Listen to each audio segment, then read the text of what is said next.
nakakilala kay Lord, parang natitreat ka ng kaaway. Kumbaga yung kaaway dati, kakampi mo. Nung napunta ka kay Lord ngayon, kaaway mo na yung kaaway. Nagigets nyo ba?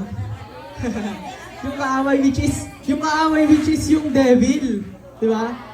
Tapos ayun, nagpapasalamat ako kay Lord kasi sa patuloy na paggamit niya sa akin all throughout ng buhay ko, all throughout ng paglilingkod ko sa Kanya, hindi niya ako iniwan, hindi niya ako pinabayaan. Ano man yung sitwasyon, ano man yung naging problema sa pamilya, sa paglilingkod, maraming shortcomings, maraming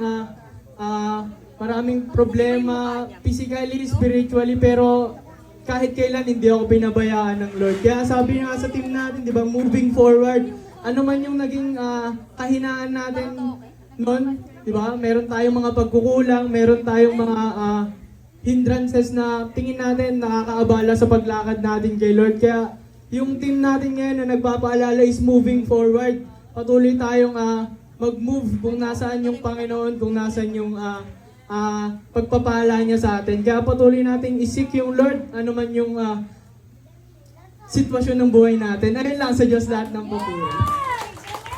Ayan, good morning! Ayan, ako, nagpapasalamat ako kay Lord. Ay, magpapakilala muna ako. So, ayan, sa mga hindi po nakakakilala sa akin, ako po si Phoebe. And yung story ko kung paano ako naapunta kay Lord is, pastor yung mga magulang ko, so syempre, ayun. So, simula nung bata ako, nasa church na ako. So, sa lahat ng mga pastors na nandito, kilala na ako kasi, yun nga, nasa church na talaga ako, simula nung bata pa lang ako. And, ayun, yung story ko kasi is, kahit nasa church ako, parang nagiging obligation lang yung church sa akin, responsibility. And hindi ko siya parang inisip na church is para kay God. Parang inisip ko lang is church kasi dinala ko ng magulang ko. And yun, nagpapasalamat ako kay Lord kasi binago niya yung mindset ko na dapat hindi ka nag-church as an obligation, but nag-church ka para mapapurihan mo ko. So, yun, nagpapasalamat ako kay Lord kasi meron akong ibang plano, pero niredirect niya yung plano para maging papunta sa Kanya. Na sa lahat ng mga taga-Binangonan, alam nila na iniyakan ko yung pag-praise and worship kasi ayokong kumanta sa harap, tas pinipilit nila ako mag-back up. Parang mga isang buwan akong umiiyak lang sa practice. Ayun, nagpapasalamat ako kay Lord kasi si Lord yung nagbago sa akin and nagpapatuloy na magpalakas ng faith ko. And ngayon, kumakanta na ako para kay Lord. Not out of responsibility or obligation, but out of love para sa Panginoong Diyos. Kaya ayun, nandito lang ako to remind us na kahit meron tayong sariling plano, patuloy pa rin tayong mag-trust sa plano ng Panginoong Diyos. Nasabi nga sa Proverbs 3 verse 5 to 6, trust in the Lord with all your heart and lean not in your own understanding. In all your ways, acknowledge Him and He will make your path straight. Ayan sa Diyos lahat ng papuri. In the name of Jesus, let us pray.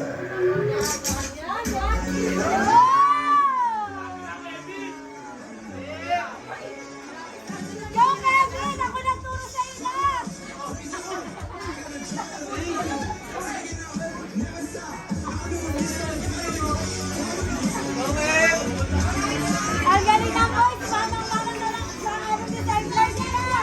Ayan din. Let's go, Richmond.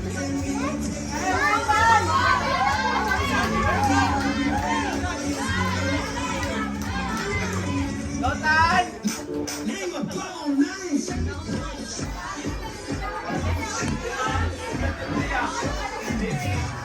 Zaya, Taran.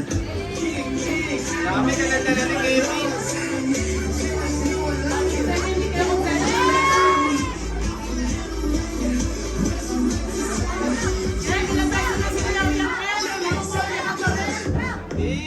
Ilang beses ko na ito napanood eh.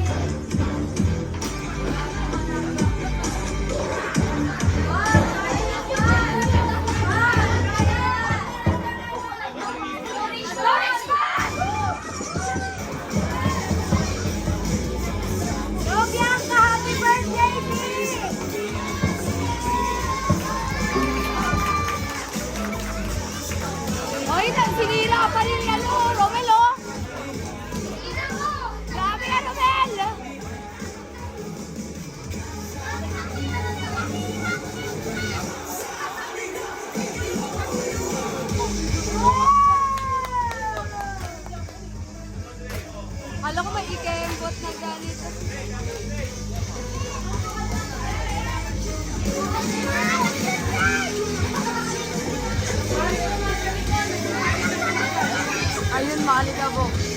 May pauso kayo.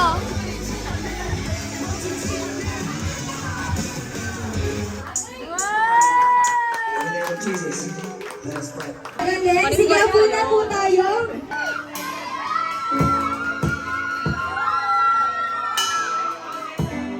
Ay, dalawang ilaw.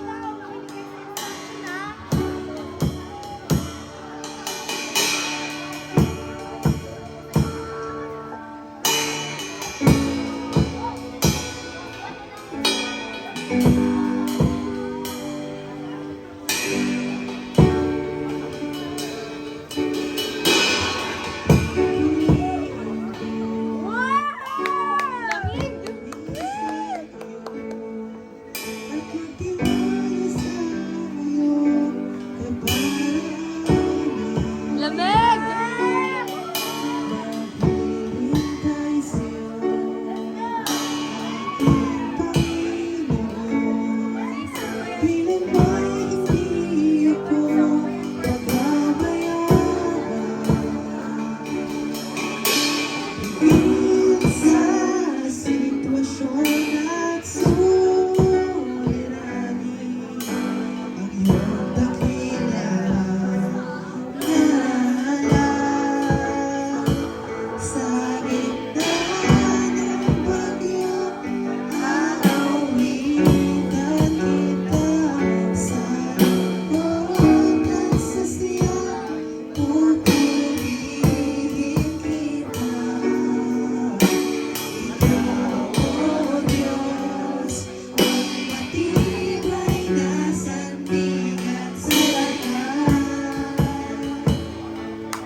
Good morning, everyone! Happy 10th anniversary sa ating JCLW Binangonan! Maraming salamat po sa pag-imbita sa amin.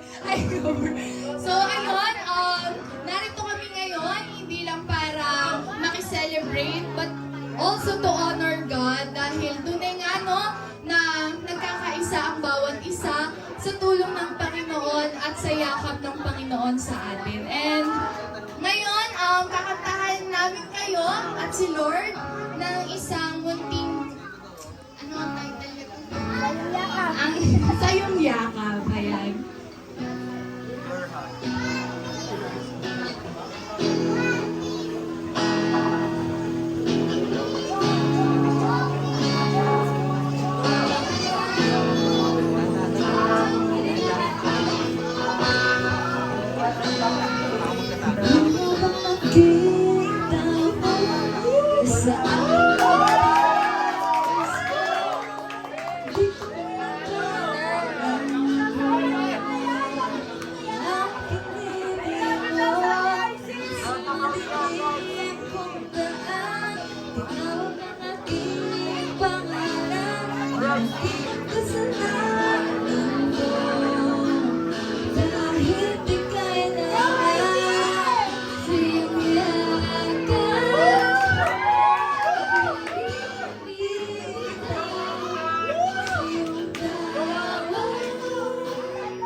Okay ba? Malakas kumain dito. Sabaw lang na.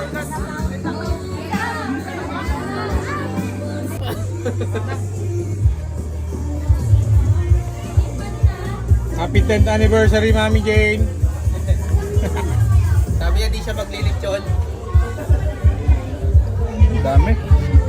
Ilang. Si Mary, ba't di siya pumunta? No, sayang. May sakit. Nangyari sa lechon. Ay!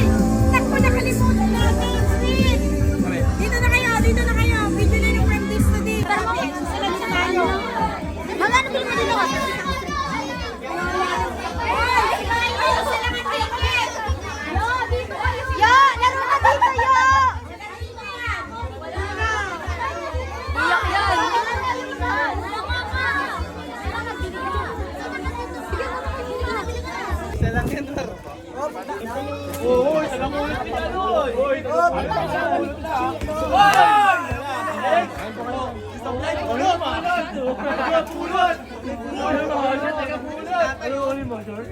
Iyak yan! Mahirapan tayo dito.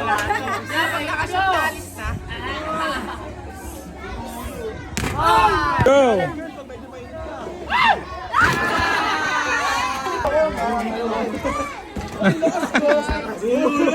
Oh, girl, oy!